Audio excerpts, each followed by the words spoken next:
All right, we are back for episode 13 of the Minnesota Due Process Coach. Lucky number 13. Lucky number 13. Here we go. Baker's Right? This is a good dozen. one. Yeah. I am rejoined today by Ariel Arpenter, the one and only, which is super exciting. That's my line. I keep doing that in every single. But it is so exciting. I don't know how you're trapping all of us into giving you our precious time, but it must be something about it's fun to talk about due process. Oh my gosh. It Yeah. is. I think it's just fun to like talk to other people about the things Yeah. that we're all passionate about and Hmm. share that with others, share the knowledge. So Yes. Ariel and I have been talking in extent, well, we talk in extent all the time anyways, but about what exactly are our roles, right? As Yes. due process specialist, due process coordinator, and what are those differences between our roles? And maybe we were just talking to a due process secretary. We'll get into that, Hmm. and kind of how we got here Hmm. to Hmm. do these roles because it is kind of a weird niche area that we've both Yeah. It's funny curated. because, in my last episode, I said, come for my job. Like, if you're interested in this, you might be like, well, I think I have a brain for this. Because there are some people in special ed that are like, I absolutely do not have the brain for that. I just want to teach, or I just want to be this or that, or I just want to do assessments, even. And they really go down that path. And I think that it's okay to nurture the part of you that is like, I think that that's what I like. I think I like rules and regulations, and it's okay to be like, where does that go? Even if I'm in the classroom now. So Christine, yeah, thank you so much for having me on today, so we can kind of clear up like what is this role and who should start thinking about it. Yeah, I think that's a great way. And we can kind of talk about what our both of our backgrounds, because I think that's Hmm. important for people to understand. And then what kind of makes this role for each of us. Because I think it is, like I said before, a very niche role and kind of Hmm. specific to those areas that you and I both like, and then also doing things that aren't exactly in our wheelhouse, but we just grind and get Yeah. it done. Yes. And understanding those pieces, because I think from the outside it looks shiny and fun, right? Ooh, the due process specialist. Oh, But it looks so shiny and so easy. And like, I just eat bonbons all day and I work from Mhm. home and like I come and go. And then later, there's like, I always tell new teachers, like, cry in your car on the way home because then you can do two things at once and the kids won't see you. And I haven't cried in my car recently, but I definitely have to decompress with a podcast every day because there's so much high intensity executive functioning skills you need during this job each day. 100%. So Mhm. I guess I can kind of start off and then I'll have you go, Ariel, about like how Yeah. I got here, and what that kind of looks like. So for me, I was a teacher for, oh gosh, 12, 13 years in a variety of different settings. I've worked center-based to resource, which has really been Mhm. nice to give me a huge wealth of knowledge. I took a small stint and did a behavior specialist job because behavior is Mhm. kind of my passion as well. Yeah. And then So good while at it. Right, thank you. Well, having Mhm. that short stint, I met Dave Haveman and Ariel, and it really got into the things that I love, Mhm. which was paperwork, which is weird because some people don't Yep. love paperwork, I would say, like you and I do, and the ins and outs of it, and really figuring things out and meeting timelines, doing the research, like you said, Mhm. understanding the legal backgrounds. And I think that part lit a spark in me, Mhm. of this Mhm. is kind of what I want to do. I took more of a leadership role after my behavior specialist, and then kind of landed me to do process specialist and coordinator in a couple different districts. And so I've really curated my own passion in that way of Yeah.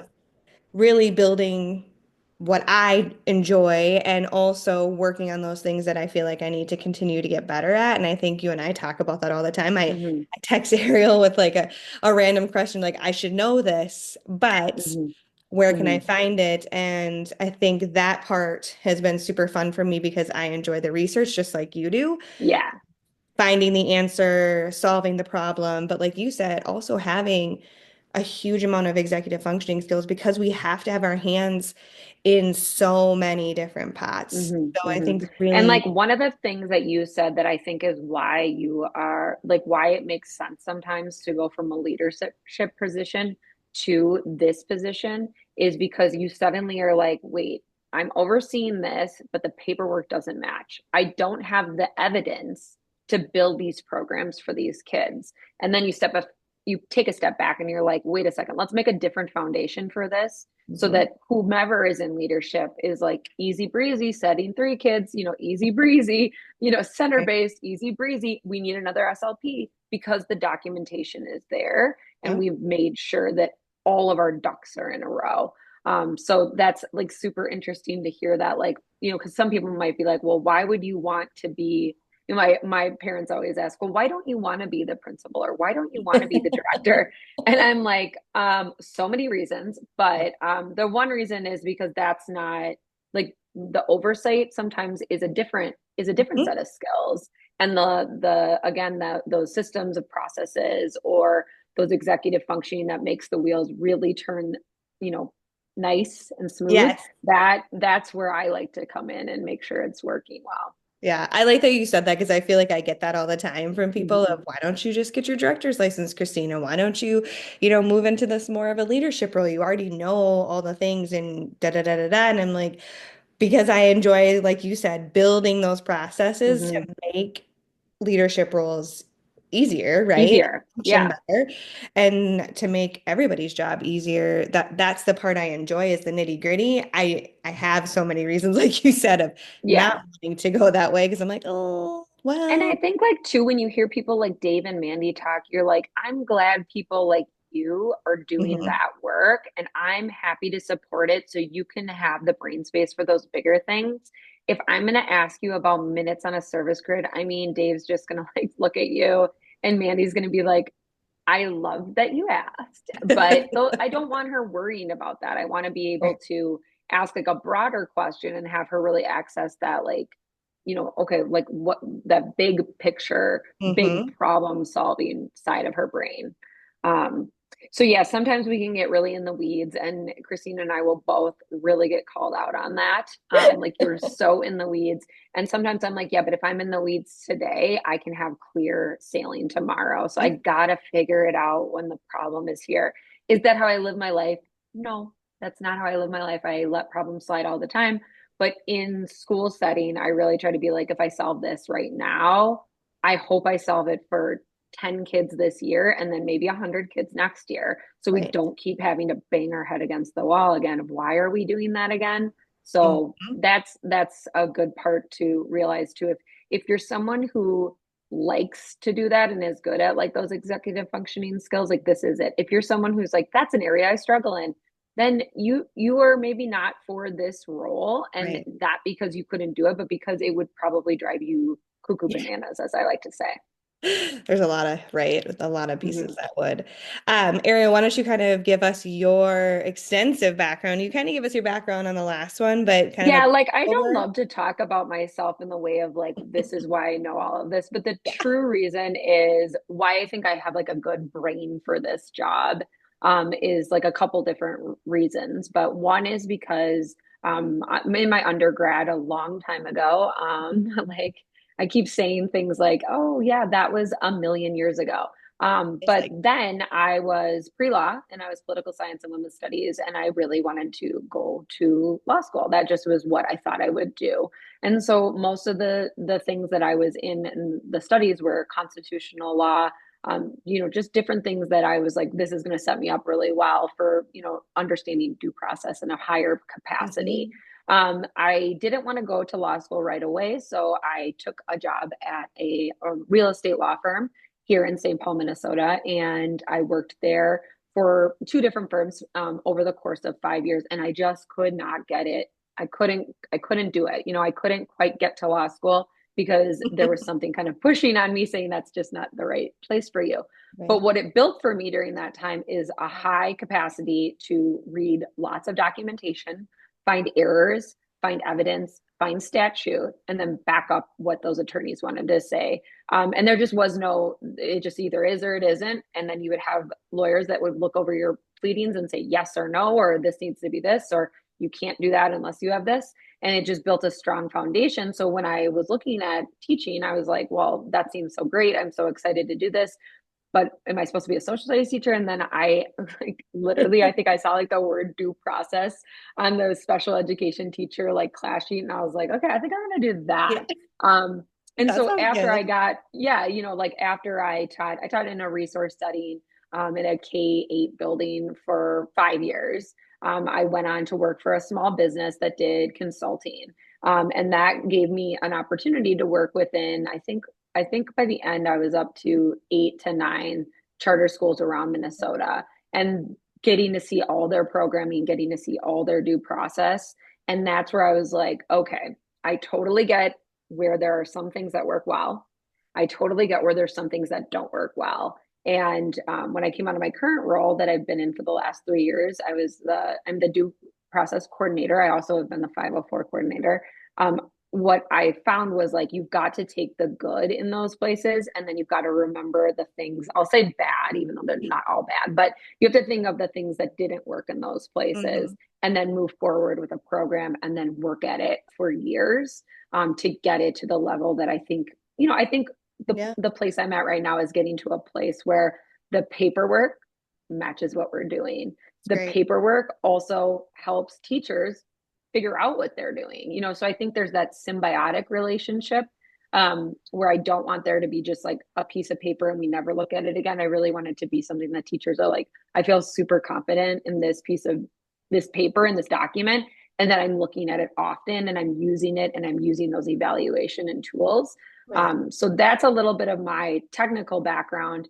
And then, I am someone who is pretty, like you think about like, oh, you're so, are you rigid or are you flexible? And then we throw around the term rigid in this world so much, and it has these connotations. But what I like is systems of process. I like Mhm. first you do this, then you do this, then you do this, and you have that pattern every time. Does that mean that the pattern doesn't change a little bit and you refine it? No, but it means that you're like if A, then B, then C. And each time I hope that C's getting better. Each time I call Christine and I'm like, okay, I am crazy. We just said this. I'm crazy. How do I do that again? Or like I've done this a million times, but I looked at it and it didn't look as good as I thought. So, I want to rewrite it or I want to redo it. Yeah, which is nice to have that. And I think what's important to a big piece of our role that we really didn't talk about, because all we say is due Mm-hmm. process. And I think people hear Mm-hmm. like, oh, those are just the paperwork Yeah. language. Is this big piece in charters and in big districts too, because of the way that things are right now. We have a lot of teachers that are not Yeah. I want to say, I should say classically trained, right? So we're getting a lot Mm-hmm. of these tier one and tier two teachers or these OFPs, out of field placements, which I talked about in my last episode, that a lot of the work that Ariel and I are doing is with those teachers and really Yes. doing some teaching. We're really doing a lot of modeling. We're Okay. working with them day in and day out to get their practices up to par. Well, and part of that is like we came about earlier than the tiered system. So I didn't Mhm. have the opportunity to have an ABS license. I have a specific learning disability license because you did your categorical. Yep. And so I feel really good about doing initial evals and helping out understand what is a specific learning disability. How do you, those extenuating circumstances that are, a little in the gray zone right now, but how do you rule those out? How do you do English language? How do you sort those things out? How do you figure it out with the cognitive? So that's something too where that learning comes down to the paperwork too. And so Hmm. right now, you're right. I mean, it is day in, day out with teachers. It's also day in, day out with parents. So in the role I'm in right now, because again, as we move forward, I think in a post-COVID world, you're going to have to wear more hats. And one Hmm. of the hats I wear as a due process coordinator is like I can be the district rep for meetings and or I can sit in on meetings to help coach teachers during those meetings. Right. And part of that is whatever we decide in the meeting we've prepared for. We have the evidence, and then we're going to actually put in the paperwork what we said we were going to do in that meeting. And that's a big piece of it, right? It's called ad hoc when in the legal term of like adding after, or like post mortem or something like that, where you do it afterwards. We Yeah. don't want to do that. We want to make those decisions in those meetings and Yep. be really clear with parents and then type it all up, get it all in there. And what I find is teachers get busy. They really do. Mhm. They get busy. So how do you form a system that documents what you talked about? How do you make sure that all those things in the accommodations or the MCA testing, how do they actually get there so you actually do it? Right.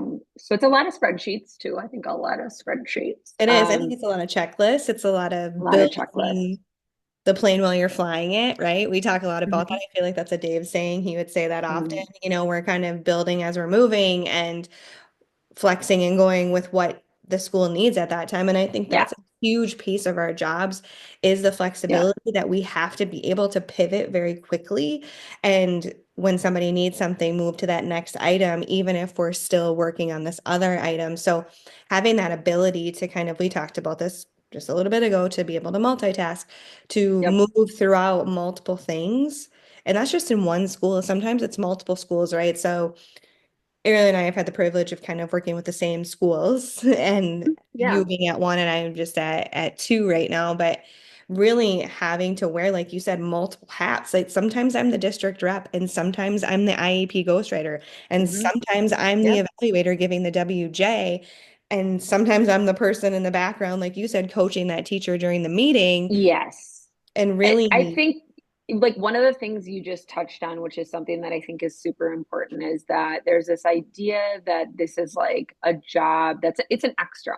So like if you really think about it, mm-hmm, we are not, necessarily like I do not need to be in front of students, but mm-hmm, I need to have all the abilities of a teacher. And I yep, need to have all the abilities of an advanced veteran teacher, if that makes sense, because I can't be coaching, I can't be working out these problems with the behavior student that doesn't want to take the WJ or these right, observations of a teacher that's like I'm their center-based teacher. I can't do an observation on them. I have to be with them. We right, have to fill in those gaps. And when yep. we do that, it is an in-person job. So there are parts of every teacher's job in America that they could do at home from the comfiness of their couch, which is Yeah. write their lesson plans, write their IEPs, things like that. But the bulk or the meat of the day, a lot of it is being on site and being available for those things. I will say, I'm just trying to think of like a boring day that I've had and been like, man, I really could have just watched TV, Netflix, and just clicked away. That's not how it is. You really need to be No. hyper engaged and making sure that if you aren't on site, perhaps like you have a virtual work day or something like that, that you are getting the most out of it, because there are so many tasks that build up if you're not on top of them always. Right. Christina and I have talked about like I got the flu this year and I did have to be sick at home because I was a menace to society. And those tasks did not stop. And there wasn't anyone actually to pitch it for me. It was literally like the teachers being like, oh, okay, so I got to call on my own. Okay, could you do this for me? So, in this job, I've worked in a hospital giving labor. I've worked while I had the flu. I've worked in an airport. I've worked on site Hmm. for 186 days a year. So there are all these different things, but I do want to impress upon the audience that there in no way is this kind of look at your emails when you want, work how you want. It's really Good more job. take this indentured place, this position, if you're willing to really keep track of all the small things, because that Right. is what schools need right now. They really need somebody to make some systems, nurture those systems, and make sure that the paperwork is moving along.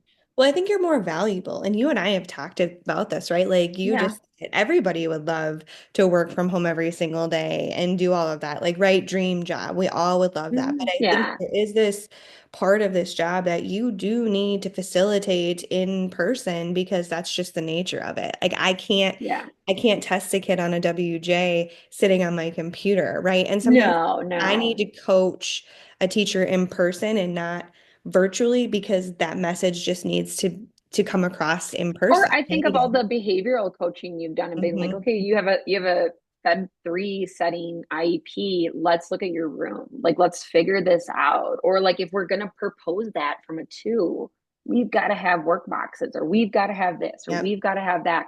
And so I think that there is a way to, if there is a school that's willing to let you hybrid, that's great. That's awesome. Hmm. But to have the awareness that all the small things do go on in IEP meetings, in teachers' Yeah, classrooms, in admin offices.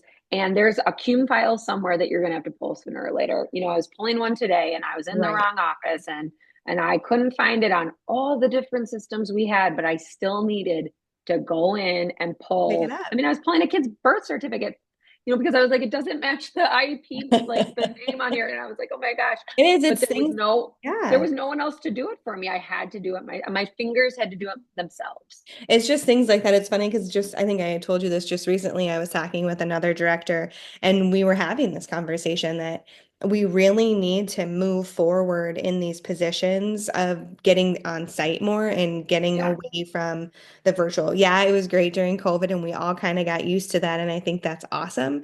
But there is a massive part of a lot of our positions, not just you and I as these due process specialists and coordinators, but directors, speech, Mm-hmm. OT that need to start having that in person because I think that just makes you more valuable, right? And Mm-hmm. schools are more willing to take on contractors, which is Yeah. what Ariel and I are, if we can give them the face-to-face time that they need and they want, because it is super valuable to have somebody physically in your building doing the hard work next Doing to the hard you work.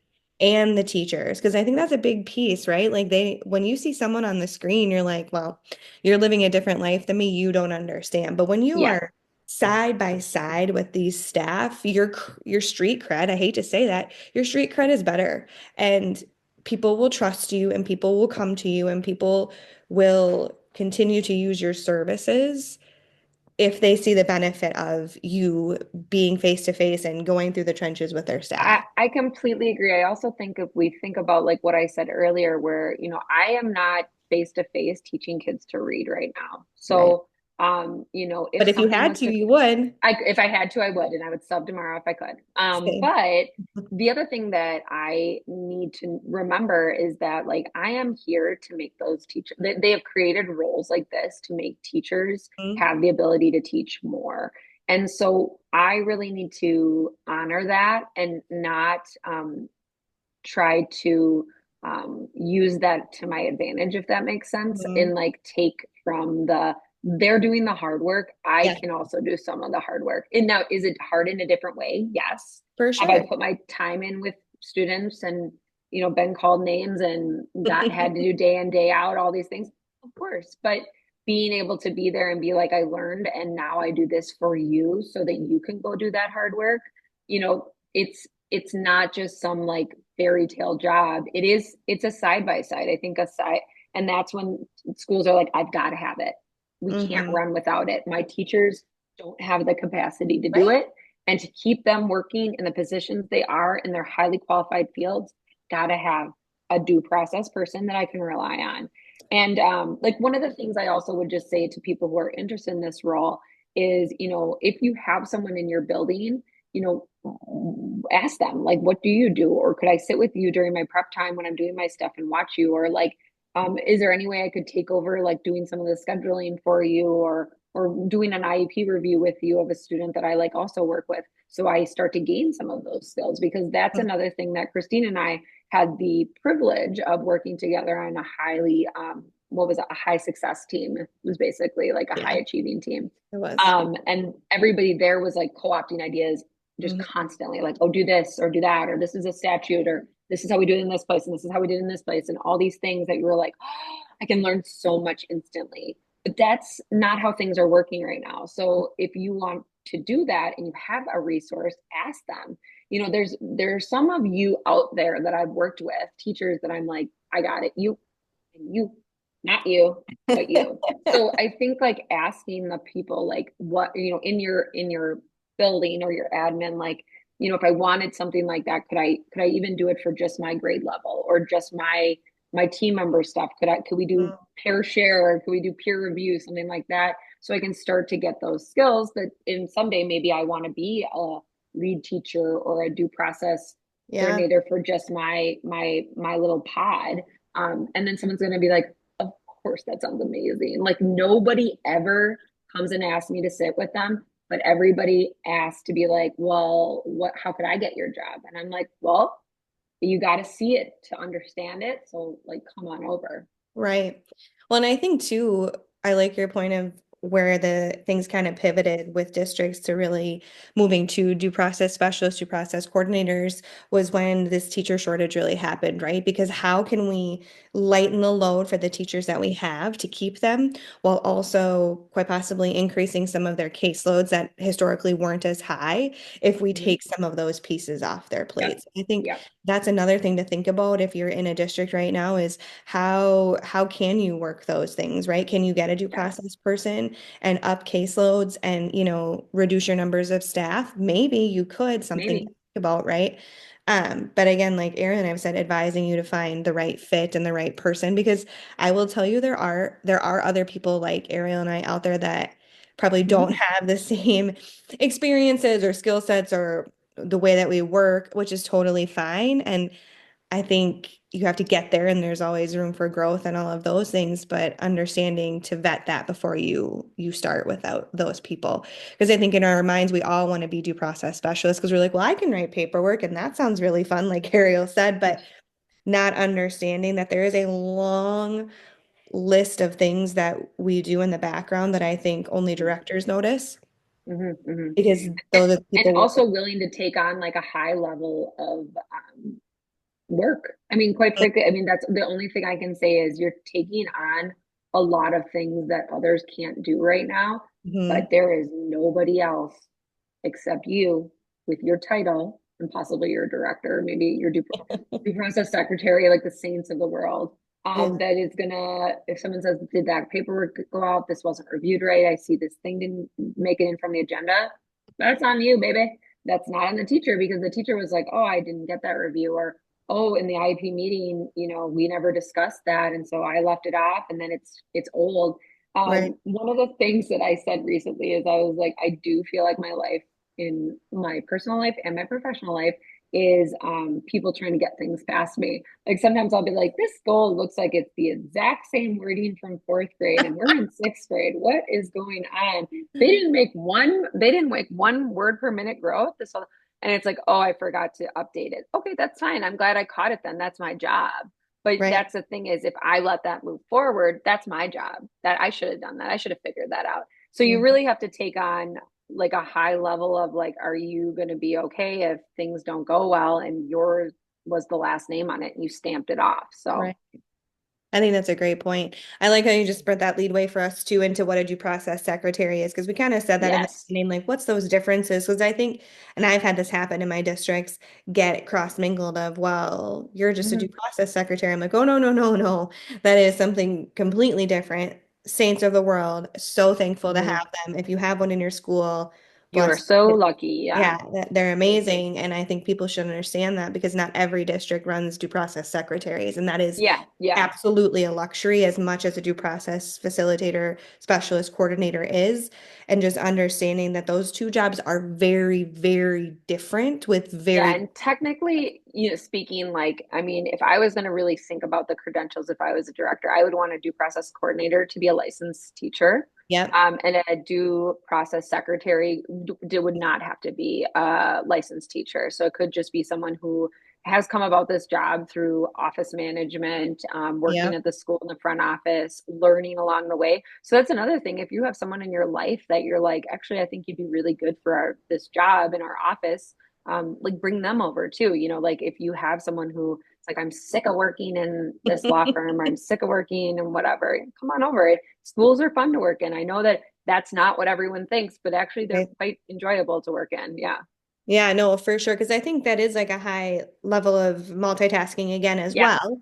But it just looks a little bit different, right? Yep. Those staff are monitoring what's going home and what's coming back, what's signed Yep. and what's not signed, ensuring that things are in the history and that the Yes. bed forms, history is clean and different things like that. Some due I think process. about them about the person that's holding back the water in the dam. Like I really Mhm. think like a lot of times too, and your district, every district is different, but sometimes permissions need to be given, Yep. sometimes editing access, sometimes medical documents in the history. those due process secretaries are like, nope, you don't have access. Yep, you do have access. And nope, you're never finalizing anything. So you Yeah. really have to like respect whatever, because your director has a high level of involvement in that. And so do your gen ed administrators, like principals and things like that. So you really have to say, like, whatever that due process secretary, they have a system that they've been working on or that Right. the school has been enacting for a long time.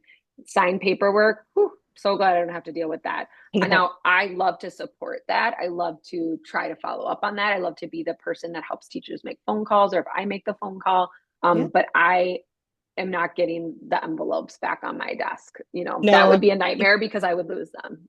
And in some, and I know in yours, I believe, and then in some that I've worked in, those due process secretaries are setting your meetings, right? So they are, again, setting meetings for hundreds and hundreds of students for you, right? Which sometimes is frustrating because it's not always what teachers want, but at the same time, understanding that burden is off you as well of calling Mhm. families, tracking families, getting paperwork set up or sent out, Yeah. tracking when things are due. They're really the brain of, that whole production of the tracking of the systems to ensure things are Or going. like they know about the field trip that you didn't even know about, so Yes. they didn't schedule that. And then you're like, oh, thanks. Or like, I Yeah. thought that kid wasn't here today, so their parents not even going to show up. And they're like, oh no, they came late today. They were at the orthodontist. And you're like, you kind of have to sometimes just be like, okay, I'm just going to go with God on this one. Right. So yeah, like that's another thing where if you don't have that in a school that you work in, then you really have to divvy up those roles. And then Yeah. you have to really identify the things that need to be done and be like, who's going to do them? And I think sometimes people are like, well, that's just what the teacher does. Okay, when? And if the teacher is going to do that, how are we checking each other? Because Mm-hmm. sometimes that's what it takes, like to be like, I'm not sure about that. So this is another opportunity. If you are in a small school and you're like, I don't have any of this, but I do work with two other resource teachers, how can you kind of be the lead on that? How can you be like, I'd love for us to always do it this way. Let's just see if it works. I'm going to make a spreadsheet about when documents go out, or I'm going to make a physical checklist of when this stuff goes out, and just make sure that at the end of the year everything is finalized and all these things. Well, Yeah. great. Then you're putting a huge value add on yourself. And when you were like, nobody appreciates me, don't say that. Document it and show people how much they should appreciate you. That's so true. And I think there's a variety, and I'll just touch on it quickly, of different kinds of like special ed secretaries, due Yeah. process secretaries that do a plethora of things that I think people don't understand. There's those secretaries that are working at the district office, really making sure that grade rollovers are happening, things are entered Yes. into the student services systems correctly, and matching Yes. sped forms and tuition bill Yes. and transportation and finance, I all of mean, the things. someday if you find yourself in a place that you really want to punish yourself, you can ask who's your MA coordinator and then like Right. hear about them. If that secretary is like, I have so much to do. And the Right. thing is that if you don't allow those people to really shine where they do, Hmm. who does do it? That is the question. I go, well, who's going to set the meetings, or who's going to do that, or when are they going to do it? And you're like, well, I Right. don't know. Who has time to go to the updated tuition agreement sped Right. forums at 3? Not everybody. Some teachers are like, I have prep time, I have to do my stuff. That so you have to really like be like, these are great roles. Listen, learn from those people. Don't say your opinion on things until you've learned a lot, and then usually you can figure out why it is the way it is, and then Yeah. later you can have your comments about what should change, basically. Well, I think of just you and I in general, like we've learned, both of us, I can speak for, I feel like from, high level due process secretaries Yes, that have they've really, seen things that we were yeah, like, we've never even heard of that, and then like oddly something will come up and I'll be like, yes, I remember this one time so and so said that this yeah, happened. And so so true. then you're like, it's not, you have to have that system of collaboration Hmm. within teachers. You learn things from other teachers. You see a co-teacher and you're like, I'm going to do that now. You see a due process piece of paperwork and you go, cool, I'm going to do that now. Or you see a due process piece of paperwork and you go, I'm never going to do that. Yeah. It's the same thing with working with administrators who are in these secretarial roles, like the same thing. And I hope that some people who are listening to this find that you are going to work with a lot of people that call themselves a due process coordinator, a due process specialist, And all of them really are going to be a little bit different. So Yep. defining your roles up front of like, I've worked with someone who did this role before and they did X, Y, and Z. Can I expect you to do that? Or I've never worked with anyone. Could you tell me what your X, Y, and Z is? And then some people will say, I do X and Y, but I can't do Z for you. And you go, okay, well, thank you for like, we need to hash this Right. out front before we sign a contract, bring you on, do things like that. And then I think you, as the person who wants to be doing the X, Y, and Z, have to be really clear about sometimes you need to do X and Y and Z before you can ever ask to just only do X and Y. Yeah. Sometimes we have to do the dirty work, they say first, which is Well, and fine. sometimes you just have to learn and you just have to be there to see it to figure it out. And then later you can be like, I could see where I could back off a little. Mhm. But until I made sure that was all running right or that there was a system and process, I did have to really be involved in that. Right. No, those are all good points. Well, I hope that this gives people out there some knowledge around what what we do. Ariel and I specifically, excuse me.